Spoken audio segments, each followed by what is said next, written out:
কোরআনের এক খাদেম মাওলানা দেলোয়ার হোসেন সাঈদী আল্লাহ তাআলা তার কবরকে নূরে নূরান্বিত করলেন। তিনি যখন ইন্তেকাল করলেন, একদল দাবি করে বসলো তাকে চাঁদে দেখা গিয়েছে।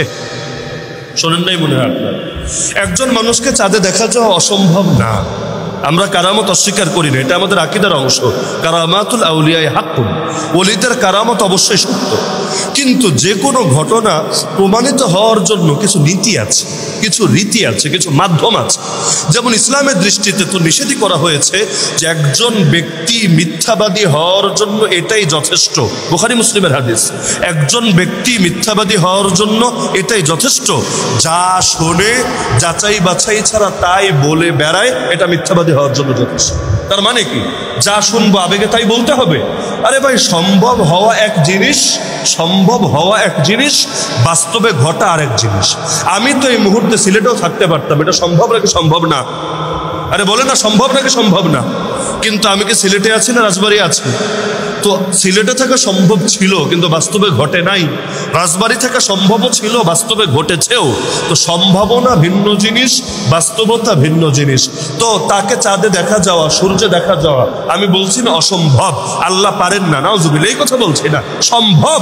কিন্তু যদি বলেন বাস্তবেই দেখা গিয়েছে, তাহলে এটা সাব্যস্ত হওয়ার জন্য পর্যাপ্ত পরিমাণ প্রত্যক্ষদর্শী লাগবে। পর্যাপ্ত কেন বললাম? একজনের চোখে ভুল হতে পারে। রাতের বেলা কারেন্ট নেই, 2টার সময় বের হয়েছে, হঠাৎ গাছগুলোরও বড় বড় দৈত্য, বড় বড় পেতনির মতো মনে হতে পারে, কারণ চোখে অনেক সময় আমাদের ভেলকি লাগে। আর মানুষ যা চিন্তা করে সামনে তা দেখে।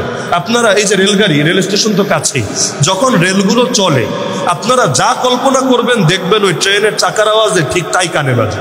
আপনি কল্পনা করেন নারায়ে তাকবীর আল্লাহু আকবার, নারায়ে তাকবীর আল্লাহু আকবার, দেখবেন রেল চলবে, আপনার মাথায় মনে হবে কি রে, রেল থেকে দেখে আওয়াজ বের হচ্ছে নারায়ে তাকবীর আল্লাহু আকবার, নারায়ে তাকবীর আল্লাহু আকবার, অথচ এই আওয়াজ বের হচ্ছে না, এটা আপনার কল্পনা। এবং আপনি অন্য কোনো শব্দ, বিশ্বাস না হলে কালকে চেক দেন, আমার এটা বহু ডজনবার চেক দেওয়া আছে। যা কল্পনা করবেন দেখবেন কানে তাই বাজে। একইভাবে চোখ দিয়ে, এক চোখ দিয়ে বহুত কিছু আপনি কল্পনা করতে পারবেন, যা কল্পনা করবেন অনেক সময় তাই সামনে আসবে। তো একজন ব্যক্তি আবেগের বশে ভুল করতে পারে, কিন্তু অনেক লোক, যেটাকে মুতাওয়াতির বলে, যে এত বিপুল পরিমাণ লোক যারা মিথ্যার উপর একমত হবে এটা অসম্ভব, এমন যদি হয় তাহলে সেটা মেনে নেওয়া অন্যদের জন্য জরুরি থাকে। তো এখন যদি মানি দেলোয়ার হোসেন সাঈদী সাহেবকে চাঁদে দেখা গিয়েছে, পর্যাপ্ত প্রত্যক্ষদর্শী দেখা। প্রত্যক্ষদর্শী বুঝলেন তো? যারা কান দিয়ে শুনেছে তাদেরকে প্রত্যক্ষদর্শী বলে। কান দিয়ে তো আমিও শুনেছি, আপনিও শুনেছেন। প্রত্যক্ষদর্শী কারে বলে? চোখ দিয়ে দেখেছে। এরকম পর্যাপ্ত সাক্ষী আনেন। এটা বাদ দেন, এটা বাদ দেন যদি বুঝতে জটিল হয়। আমাদের একজন বলে ফেললো, যখন করোনা বাংলাদেশে প্রথম আসলো, যারা কোরআন তেলাওয়াত করে, যারা ঠিকমতো ইসলাম প্র্যাকটিস করে, আল্লাহর কসম কোরআন তাদেরকে করোনা স্পর্শ করবে না। যদি তাদেরকে করোনা ধরে, কোরআন মিথ্যা হয়ে যাবে। নাউযুবিল্লাহ। কত হুজুরও তো মারা গেল করোনা আক্রান্ত হয়ে, কত দিনদারও তো মারা গেল করোনা আক্রান্ত হয়ে। তাহলে বলেন কোরআন মিথ্যা হয়ে গেছে? নাউযুবিল্লাহি মিন যালিক। আরে কোরআনের সত্যতা প্রমাণের জন্য আল্লাহ মানদণ্ড বানালেন কি রে? আর তুই তোর হাইব্রিড মস্তিষ্ক দিয়ে এখানে মানদণ্ড বানালি কোন জিনিসকে? ব্যক্তিকে বলা উদ্দেশ্য না, আমি মূল পয়েন্টটা বলছি যে যেটা আল্লাহ মানদণ্ড বানান নাই, নিজের থেকে আবেগে, বিবেক না আবেগে যদি সেটাকে মানদণ্ড বানিয়ে ফেলি, 2 দিন পর আমার মতো লোকের কারণে ইসলাম প্রশ্নবিদ্ধ হবে। তো দরকার কি?